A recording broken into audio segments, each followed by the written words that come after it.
This is Pyke.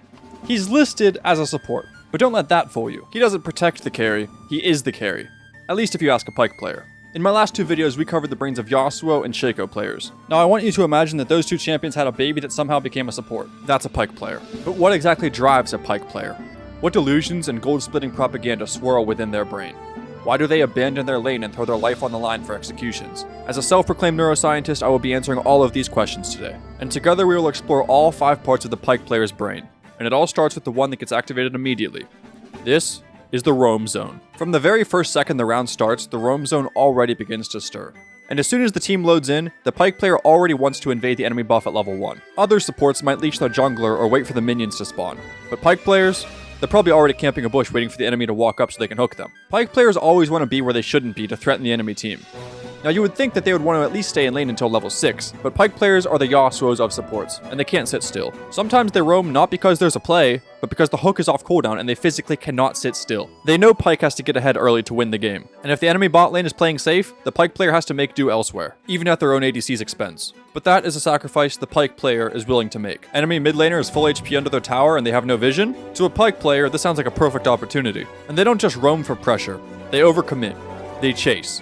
They'll run halfway across the jungle just to throw a hook at a 20% Ahri who still has flash. Meanwhile, their ADC has been dove under the tower and killed for the 3rd time already. But Pyke players just tell themselves they have to carry, because their ADC is trash. And so they justify their roams, which they were going to do anyway. And even though they're behind 2 levels from everyone else in the game, they finally get their ultimate. So now the real game starts at level 6, and Pyke players take it upon themselves to turn this game around, simply through kills and gold distribution to carry this useless ADC. And that will lead us into the next part of their brain.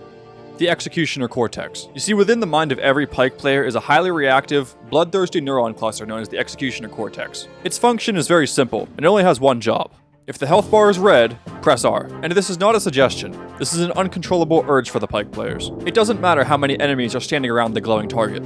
It doesn't matter if Pyke has 12 HP and no escape. If someone reaches the execute threshold, the executioner cortex overrides all other functions. And at that point, Pyke isn't a support. He isn't even a player. He's a sentient R-key with bloodlust. I've mentioned already that Pyke is the Yasuo of supports, but that's not just because of their ADHD. Just like a Yasuo player, they're always searching for montage plays. And the executioner cortex fuels that addiction. It all starts with one ult, but then that's not enough. When they start to get ult resets and multi-kills, this is where true Pyke players are made.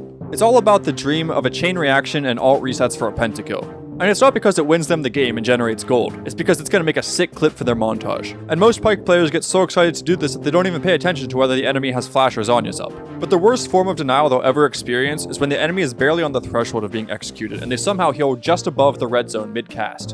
And Pyke crashes down without a kill and without a reset.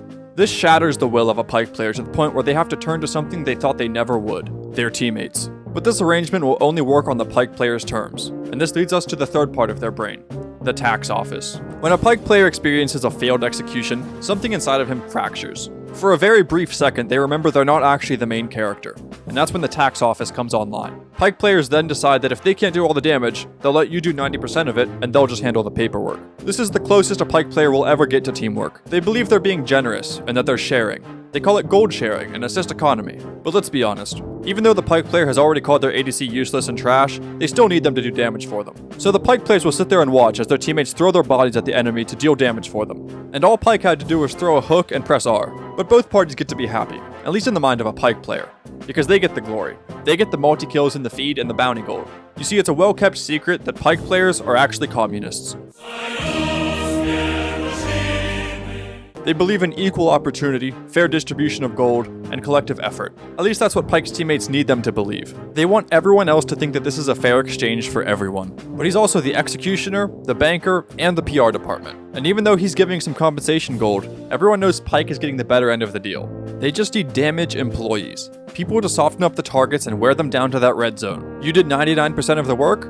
Don't worry, Pyke players are willing to split it with you. And over time, Pyke players get much more patient, and they'll just sit outside the danger zone of the fight until the health bars go red. Because then, it's Pyke time. And they can take it from here. But sometimes, it's not that simple. Sometimes their teammates will die, or they'll end up in a horrible spot after engaging. And these are the situations that lead us into the next part of the brain. But first, make sure you've liked and subscribed. And comment below who you want me to do next. The most popular responses will get added to a poll. And since Pyke won that poll, that's why we're doing this one today. But now let's get back to studying his brain. This is the Grey Health Gambit. Pyke's passive will heal him back up if he's able to hide for a few seconds. And Pyke is a champion who is designed with both invisibility and mobility. So just like a Shaco player, when a Pyke player gets low, they're going to run away from you. Except unlike a Shaco player, they're going to be full health again after a few seconds.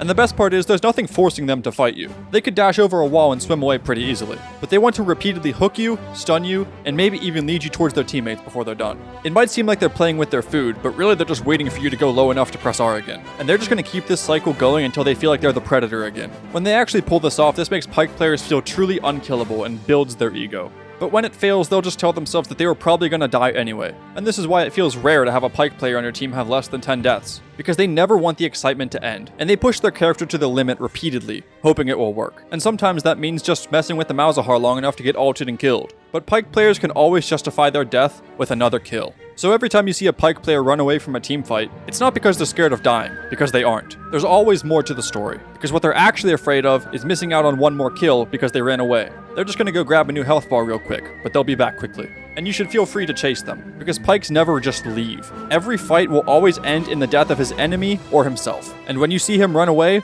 it's not him leaving, it's just an intermission. And now for the last part of their brain. This is by far the smallest and most underdeveloped part of the Pyke player's brain. This is the support gland. Now many have said it doesn't actually exist within Pyke players, but there are flashes of it. Though at times it is a bit unconventional for what you would expect from a support. Most supports make a conscious effort to place and clear vision. Pyke players do this by buying Umbral Glaive, and while they roam the map, this will find wards for them and do all the work. Aside from this, they might scan the river as they swim to the next lane. But if they do discover a ward, the odds of them actually stopping to clear it are very low, because Pyke players know that wards give out less money than kills. But in the rare instance that they do actually clear a ward, the support gland will instantly power down again. But the Pyke player will feel like they've truly contributed something to their team. But that feeling fades quickly when they see someone they could kill, and the cycle repeats itself. And this concludes the study of the Pyke player's brain. Comment below which champion we should study next, and subscribe for more knowledge.